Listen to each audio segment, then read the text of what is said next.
For years, the Chicago outfit operated like a ghost. Everyone in law enforcement knew the mob ran the city. They knew it ran Las Vegas. They knew it had its hooks in politicians, judges, union bosses, and police commanders. But knowing and proving are two entirely different things.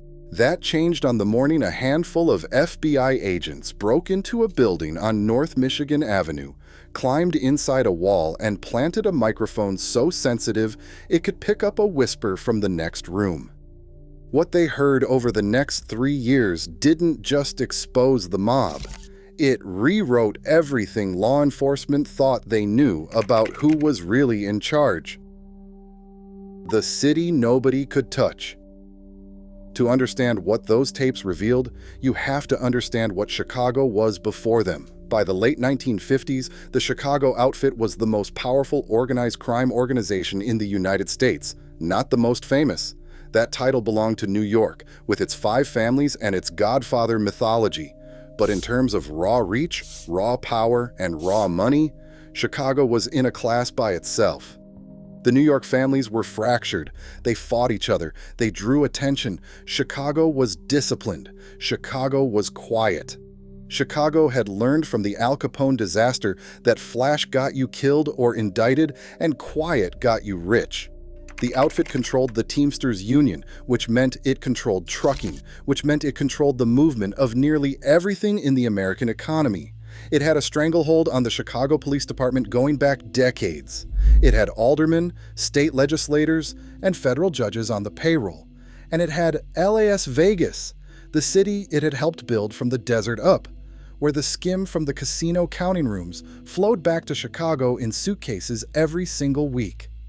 The FBI, under J. Edgar Hoover, had spent most of the 1940s and 1950s pretending organized crime did not exist. Hoover was more comfortable chasing communists than tangling with men who had the resources and the lawyers and the political connections to fight back. For years, it was almost a running joke in federal law enforcement circles. The mob could operate in plain sight because no one with a badge was really looking. That changed in 1957. In a small town in upstate New York called Appalachin, a New York State trooper named Edgar Croswell became suspicious about the number of expensive cars parked outside the estate of a local mob figure named Joseph Barbara.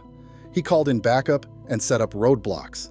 What followed became one of the most embarrassing moments in American organized crime history. More than 60 mob bosses from across the country scattered into the woods in their silk suits, trying to outrun state troopers through the November mud. Appalachin proved what law enforcement had either refused to believe or refused to admit. There was a national organization, there was a hierarchy. There were meetings, there were decisions being made at a level no one had ever been able to document. Hoover could no longer pretend. The FBI was going to have to get serious about the Chicago outfit. And getting serious meant getting inside. The FBI Secret War. The man who decided to take the fight directly to the outfit was a special agent in the Chicago field office named William Romer. Bill Romer was not your typical FBI agent. He was a former Notre Dame boxing champion, physically imposing, absolutely fearless, and consumed by a hatred of organized crime that bordered on personal. He would spend the better part of his career in a Cold War with the Chicago mob, and he would eventually write about it in a memoir so detailed and so explosive that former colleagues begged him not to publish it. In the late 1950s, Romer and a small group of agents were assigned to what was called the Top Hoodlum Program, a directive from Hoover to gather intelligence on the country's most powerful organized crime figures. For Chicago, that meant getting close to the men who ran the outfit, and getting close meant listening. The FBI at that time was not above bending the rules. This was an era before most of the legal restrictions that govern electronic surveillance today. There were no warrant requirements for what the FBI was about to do.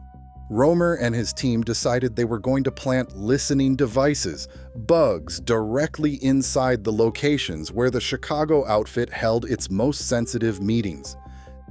They identified several locations. the Armory Lounge in Forest Park, a bar and restaurant operated by the outfit and used regularly by its leadership, the headquarters of a corrupt Chicago ward committeeman, and most importantly, a suite of rooms above a tailor shop on North Michigan Avenue in the heart of downtown Chicago, where top mob figures met regularly to conduct business, a place called Solano's Custom Tailors. Getting a microphone inside Solano's was not simple. The building was in a busy part of the city. The suite was regularly swept for bugs by mob associates who understood, at least in a general way, that law enforcement might be listening. Romer's team had to move fast, move clean, and leave no trace. On a Sunday morning when the building was empty, they went in. They worked in the walls. They placed a microphone so small and so carefully concealed that it would not be discovered for years. They wired it to a receiver in a nearby location staffed around the clock by agents who would monitor and transcribe everything it picked up. They gave the bug a name. They called it Little Al. What Little Al heard over the next several years was nothing short of extraordinary. Little Al, the bug in the wall. The first thing the agents monitoring Little Al had to do was figure out who they were listening to. The voices that came through that microphone were not always identified by name. These were careful men. They had been careful their entire lives. They spoke in a kind of coded shorthand, using nicknames, using partial references, using the kind of oblique language that comes naturally to men who have spent decades operating outside the law. But Romer and his team were good. They cross-referenced the voices with surveillance photographs. They matched speech patterns with known associates. They built a catalog, voice by voice, identity by identity, until they knew exactly who was sitting in that room above the tailor shop on any given afternoon. What they found was a window into a world that no outsider had ever seen. The meetings at Solano's were not loud. They were not dramatic. There were no threats delivered in the theatrical style of Hollywood mob movies. These were businessmen. Serious, methodical, calculating businessmen who happened to be in the business of murder, extortion, gambling, and corruption. They talked about money. They talked about personnel. They talked about problems, which was the word they used when they meant people, and how to handle them. They talked about Las Vegas constantly, which casino was producing, which casino manager was skimming more than his permitted share, which Teamsters pension fund loan needed to be pushed through, who in Nevada needed to be brought closer, and who needed to be pushed away. They talked about politicians, sitting judges, police commanders. They discussed the going rate for a fix, for a verdict, for a promotion within the Chicago Police Department. They named names, specific names, names of men who held public office and public trust and were privately on the outfit's payroll. And they talked about each other, about who was rising and who was falling within the organization, about who had earned and who had disappointed, about the internal politics of a criminal empire that ran on loyalty, fear, and money, usually in that order. For Romer, sitting in that listening post day after day, it was like being handed a complete map of a city you had only ever seen from the outside. Every street, every building, every name on every door. But the most important thing Little Al revealed was something even more fundamental than names or money or corruption. It revealed structure. It answered the question that law enforcement had been asking for decades: who was actually in charge? The FBI had always assumed that the public-facing boss of the Chicago outfit, the man with the title, was the man with the power. In the late 1950s and into the 1960s, that man was Sam Giancana. Giancana was born Salvatore Giancana on Chicago's Near West Side in 1908, the son of Sicilian immigrants. He grew up in the Patch, a neighborhood so thick with poverty and crime that the street gangs were not a temptation. They were a survival mechanism. He ran with the 42 gang as a teenager, a crew so violent and so reckless that even the established mob bosses of the era were nervous about them. By the time he was in his 20s, Giancana had been arrested for murder 3 times. He never went to prison for any of them. Witnesses disappeared. Memories failed. That pattern would define his entire career. Giancana had charisma and he had brains, and he had absolutely no hesitation when it came to violence. He climbed the outfit's ranks steadily under Tony Accardo and Paul Ricca. the two men who had run Chicago since the Capone era. By the mid-1950s, he was the street boss, the man who managed day-to-day operations while Accardo and Rica maintained a more careful distance from the street. And that distance was the key to everything. Because what Little Al revealed was that Sam Giancana, for all his fame and his swagger and his Rat Pack connections and his rumored relationships with presidents and movie stars, was not the real power in the Chicago outfit. He was, in the language the outfit itself might have used, the front. The real power was Tony Accardo. Joseph Accardo, known throughout his life as Joe Batters, a nickname given to him personally by Al Capone after watching the young enforcer go to work with a baseball bat, was perhaps the most successful organized crime figure in American history. He ran the Chicago outfit for decades, survived every investigation, every grand jury, every federal indictment, and died at 86 years old in his own bed in his River Forest mansion, having never spent a single night in prison. Accardo did not appear at Solano's often. He did not need to. The tapes revealed something more interesting than his presence. They revealed his influence even in his absence. When decisions needed to be made, when problems needed to be solved, when there was disagreement in the room, the conversation always arrived at the same destination. What does Joe want? What did Joe say? We need to check with Joe. Joe Batters was the final word on everything that mattered. Giancana, Accardo, and who really gave the orders. The relationship between Giancana and Accardo, as revealed by Little Al and the FBI's other bugs, was complex in ways that the simple boss and lieutenant framing does not capture. Accardo was not a man who micromanaged. He had not survived this long by inserting himself into every transaction, every dispute, every piece of business the outfit conducted. His power came from something more structural than that. It came from the fact that everyone in the organization, from the capos down to the lowest street-level associate, understood that his judgment was final and his memory was permanent. Cross Tony Accardo, and he might not react immediately. He might not react for months or even years, but he would react. And when he did, there was no appeal. Giancana understood this. The tapes captured conversations in which Giancana's confidence and authority were unmistakable when dealing with mid-level figures and outside associates. He was decisive. He was commanding. He radiated the specific kind of menace that comes from a lifetime of being the most dangerous person in any given room. But when the subject of Accardo came up, or when a matter was described as something that had already been discussed with Accardo, the temperature in the room changed. Giancana deferred. Not overtly, not in a way that would have looked like weakness. But the deference was there in the tapes, in the pauses, in the way his language shifted from declarative to conditional. What the FBI was hearing was a dual power structure. Giancana was the operational boss, the face and the fist of the organization on a daily basis. Accardo was the strategic authority, the man whose blessing was required for anything of real consequence, and whose disapproval was, in the most literal possible sense, fatal.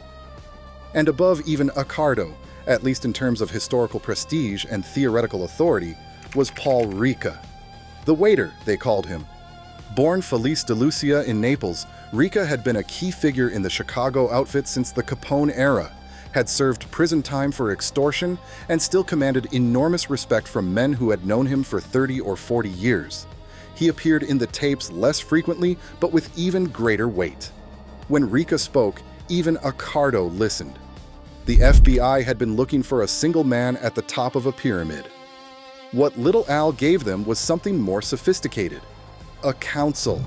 A collective of old men whose combined authority and combined history made them functionally untouchable by any single rival, inside or outside the outfit.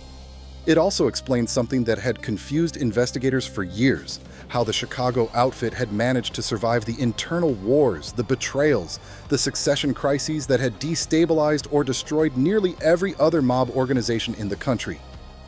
The answer was that Chicago had never put all its power in one man's hands. Chicago had Tony Accardo's judgment holding the center always. The Las Vegas money machine. If any single subject dominated the conversations captured by Little Al and the FBI-related Wiretap program, it was Las Vegas. By the late 1950s, Las Vegas was not a city. It was a cash extraction machine, and the Chicago outfit had its hands on the levers. The names of the casinos changed, the frontmen changed, the licensed owners changed. But the money, the real money, the skim pulled from the counting rooms before it ever hit the official books, that money had one destination: Chicago. The skim was not complicated in theory, only in execution. Casino revenue was reported to state regulators and to the IRS at a certain number. But before that count was finalized, before the paper trail began, cash was removed from the counting room. Physically removed, counted by mob-connected employees, bundled and transported to couriers who carried it back to the Midwest in suitcases, in the trunks of cars, occasionally on private aircraft. The FBI agents listening to the Solano tapes heard these transactions discussed with the matter-of-fact efficiency of quarterly earnings calls. Which casino was producing, which was underperforming. Whether the count from a particular property was accurate or whether someone on the inside was taking more than his permitted share.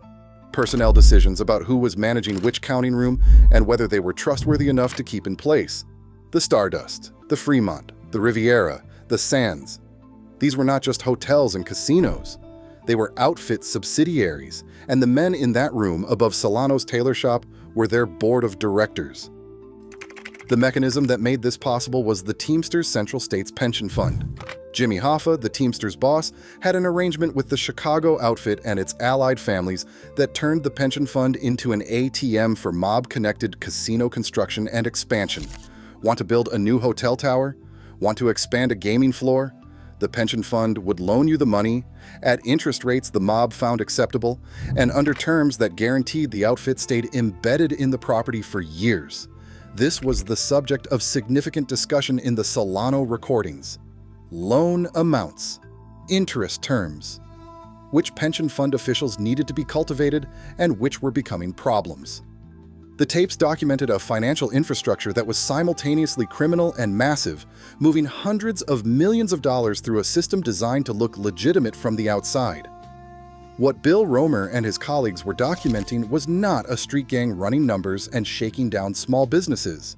This was corporate-level financial crime conducted by men who understood leverage and capital and the value of a paper trail that said one thing while the reality said something else entirely.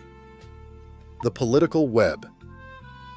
The conversations captured by Little Al were uncomfortable for a lot of reasons, but perhaps the most uncomfortable thing about them, from the perspective of law enforcement and the government officials who eventually reviewed the transcripts, was how many names appeared in those recordings that had no business being there.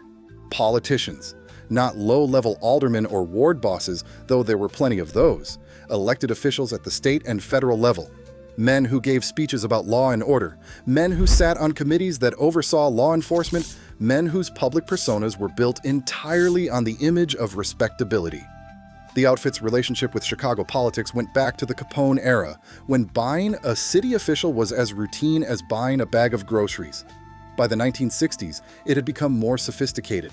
It wasn't always about direct cash payments, though those happened. It was about favors, about relationships, about the understanding, never stated explicitly but always present, that the outfit could help a career or end a career depending on how cooperative a given official chose to be.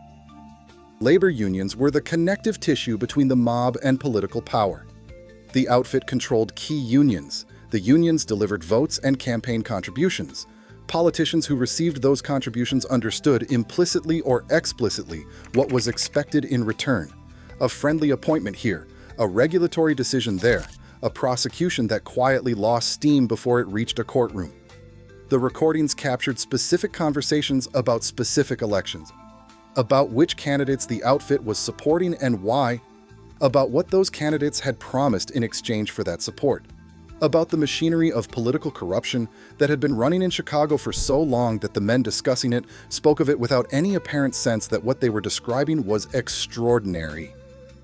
For the FBI agents transcribing these conversations, it created a serious dilemma. The tapes were not legally obtained, they could not be used in court. They were intelligence, not evidence, which meant the agents knew things they could not prove, and knew them about people who were, in many cases, powerful enough to cause serious problems for anyone who tried to move against them.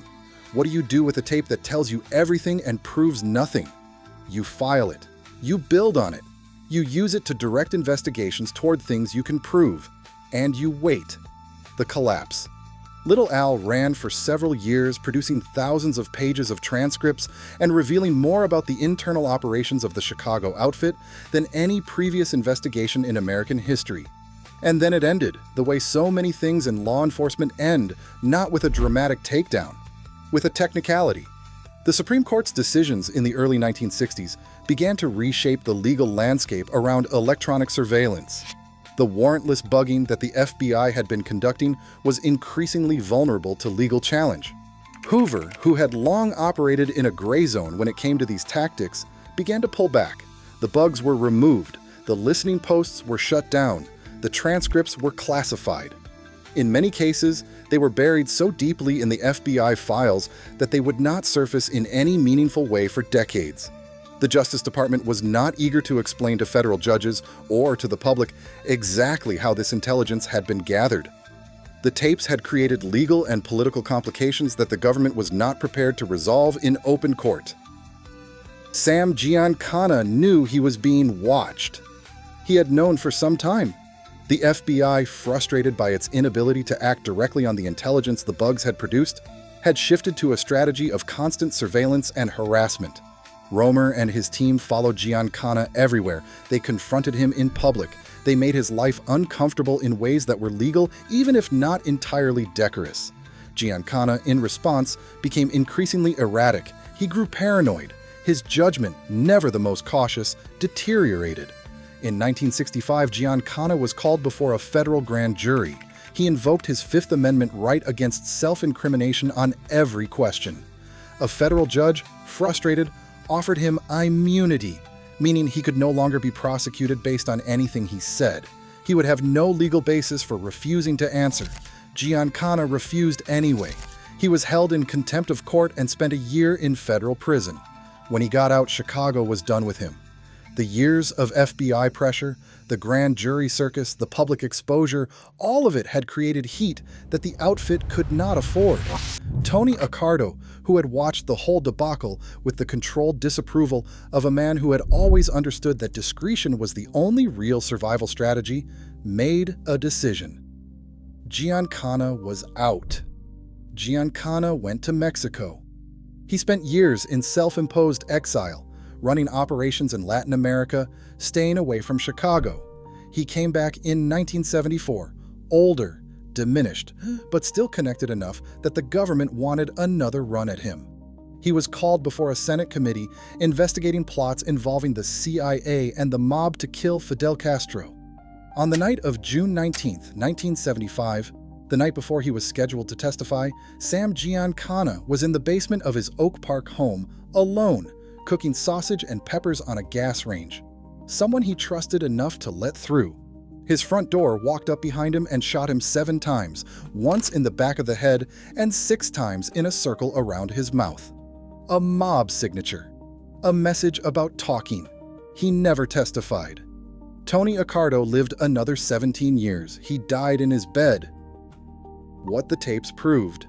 The FBI bugging program of the Chicago outfit never produced a single trial conviction on its own.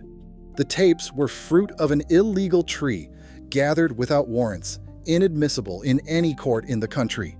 The men whose voices filled those thousands of pages of transcripts were never confronted with the recordings in a courtroom. They never had to explain what they meant when they talked about problems being handled, or money being moved, or politicians being brought along.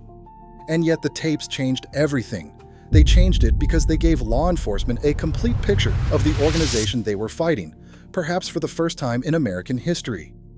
Before Little Al, the FBI was working from the outside in, trying to infer structure from behavior, trying to identify leadership from public appearances and known associations. After Little Al, they had the architecture. They knew who answered to whom.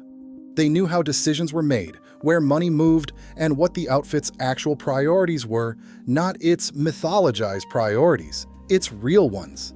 That knowledge informed every major investigation that followed. The pursuit of Tony Accardo on tax charges. The long war against the Las Vegas skim that would eventually produce the strawman prosecutions in the 1980s. The investigation that produced the Pendorf case, which sent major organized crime figures to prison for their control of the Teamsters. And ultimately, Operation Family Secrets, which decades later finally brought the Chicago outfit's murder history into a federal courtroom and produced convictions for crimes that had gone unpunished since the 1970s and the 1980s. None of that happens without the intelligence foundation that Little Al and the other bugs provided. You cannot dismantle a machine you cannot see. The tapes let the FBI see it, clearly, completely, for the first time. There is a moment Bill Romer described in his memoir that captures what those years of listening actually meant. He recalled sitting in the monitoring post late at night, headphones on, listening to the voices coming out of the wall above a tailor shop on North Michigan Avenue, men talking about money and power and violence with the complete confidence of people who believed they were untouchable, and Romer thinking quietly that he now knew everything about them, every name, every relationship, every weakness. They thought the walls could not talk. Bill Romer made sure they did. The Chicago outfit survived for decades after Little Al went silent. It adapted. It evolved.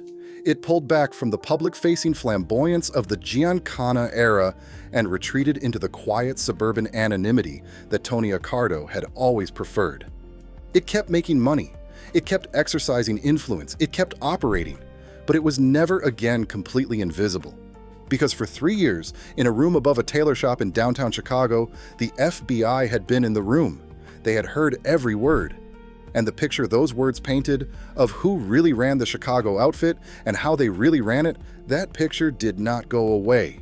Some rooms you can leave, some conversations you can end. But a recording lasts forever. And in the long, slow war between the FBI and the Chicago outfit, that turned out to matter more than anyone in that tailor shop ever imagined it would. The walls had ears, and everything they heard eventually found its way into the light.